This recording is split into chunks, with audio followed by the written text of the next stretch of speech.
Hello and welcome to the Unit 2 Section 1 video on graphing inequalities. This is the first of three sections where we're going to be talking about solving inequalities.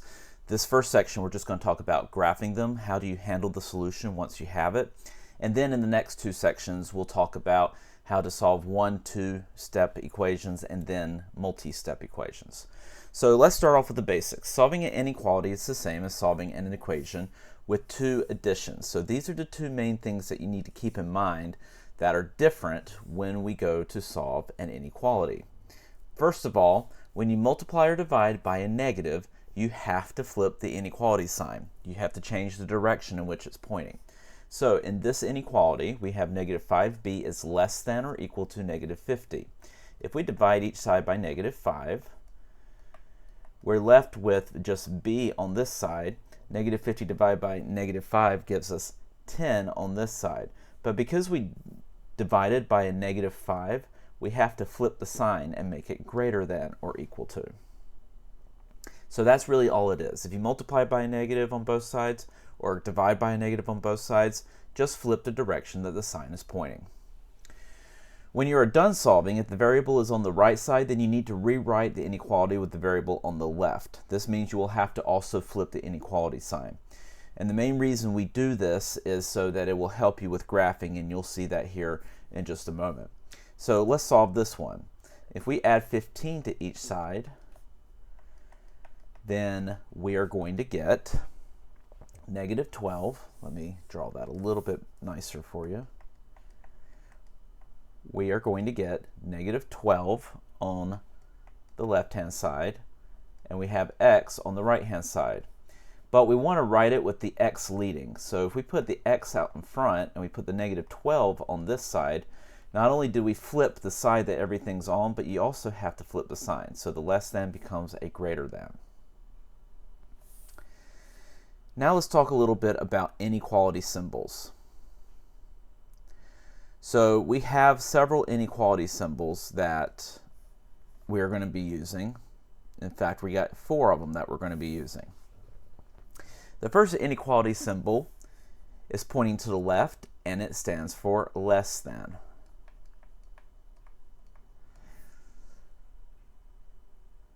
Now, when you graph less than on a number line, you're going to use an open circle on the number, and then you're going to graph to the left. You notice that when it's pointing to the left, we're graphing to the left. Keep in mind, this only works when the variable is on the left side. That's why we just showed you how to switch the variable to the left if you end up with it on the right. The next sign, well, before we get to the next sign, let's do some examples of less than. We've got 3 is less than 5. That's an example. We've got negative 4 is less than negative 1. Remember, a bigger negative number is less than a smaller negative number because it's farther left on the number line. And then x is less than 2. Occasionally, or more than often, you're going to see some variable in relation to the number, very much like what we just showed you above. Now, this is less than or equal to. You notice there's a little line on the bottom of it. This means less than or equal to.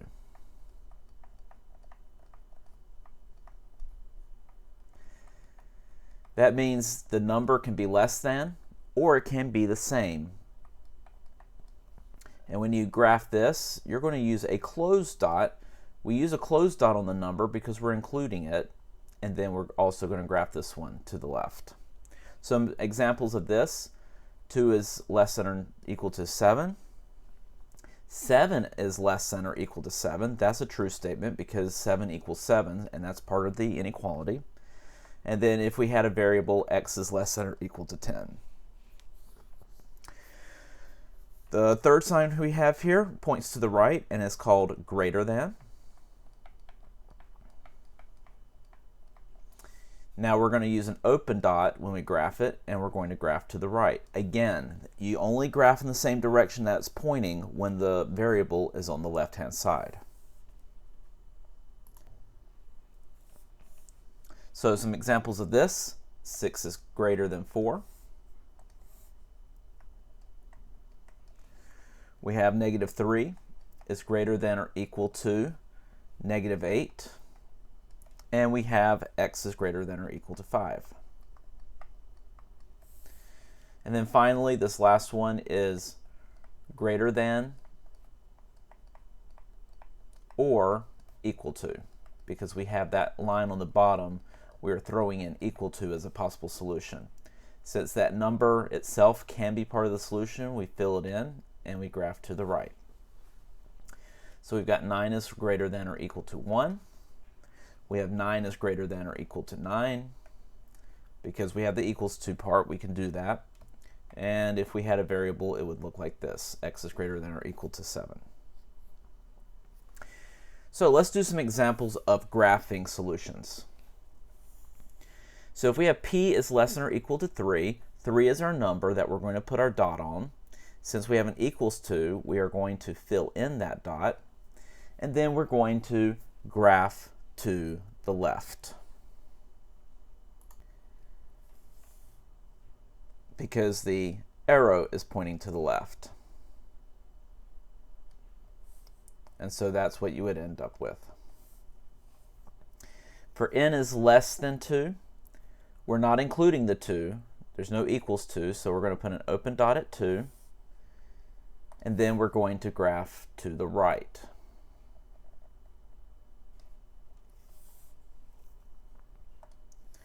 For n is less than or equal to -4, we're going to fill in at -4. And then we're going to graph to the left. For k is greater than or equal to 3, we're going to fill in 3 because we have the equals to. And then we're going to graph to the right. For x is greater than 5, we're not including the 5, so we're going to have an open dot.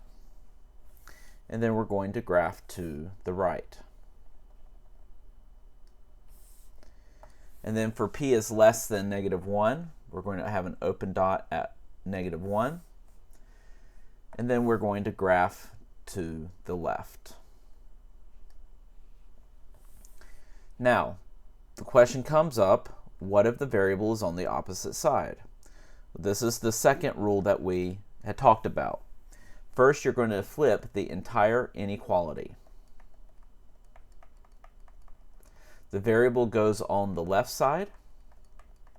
The constant, or your number, goes on the right side. And flip the direction of the inequality sign.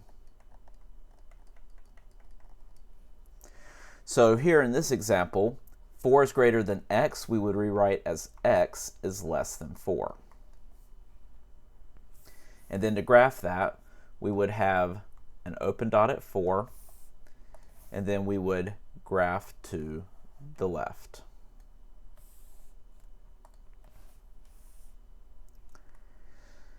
So let's graph some of the following inequalities here, knowing that we have to flip things. And I'll keep this example up just for reference. So if we have to flip this one, we have x is greater than or equal to 3. If we have to flip this one, we have m is less than 3. This one getting flipped, b is less than -2. You notice that the arrow is always pointing at the same thing. Here the arrow is pointing at the 3. Here we keep the arrow pointed at the 3. The arrow is pointing at the m. Here we keep the arrow pointing at the m, the inequality sign. The inequality sign is pointing at b here, so we keep it pointing at b here. Here we're pointing at -4, so we're going to keep it pointing at -4. Here it's pointing at 0, so we're going to keep it pointing at 0. And then this last one, we're pointing at 6, so it will remain pointed at 6. So now all we have to do is graph all of these. So it's just like what we did before. And let's go ahead and do this kind of systematically. Okay, you can do several problems all in a batch by doing the same thing over and over. That is a strategy you can employ. So let's do that here. So we have x is greater than or equal to 3. 3 is our number, and we are including it because there's an equal. So we'll have a closed dot at 3. On this one, we will have an open dot at 3. On this one, we will have an open dot at -2. For this one, we will have an open dot at -4. Here, we will have an open dot at 0. And then finally, here, we will have an closed dot at 6. Now we just have to put all of our directions. So here we're pointing to the right with the inequality, so we'll go to the right. Here we're pointing to the left, so we will go to the left. Here we're pointing to the left, so we will again go to the left. Let me fix that one up just a little bit. Here we're going to the right, so let's go to the right. Here we're pointing to the right, so again we're going to go to the right. And this one's also going to the right.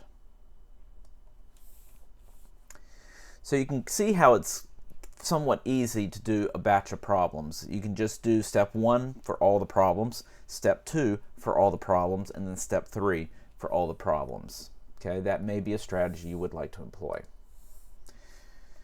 All right, last little bit we want to do here is we want to talk about writing an inequality that represents the graph. So now we're going the other way around.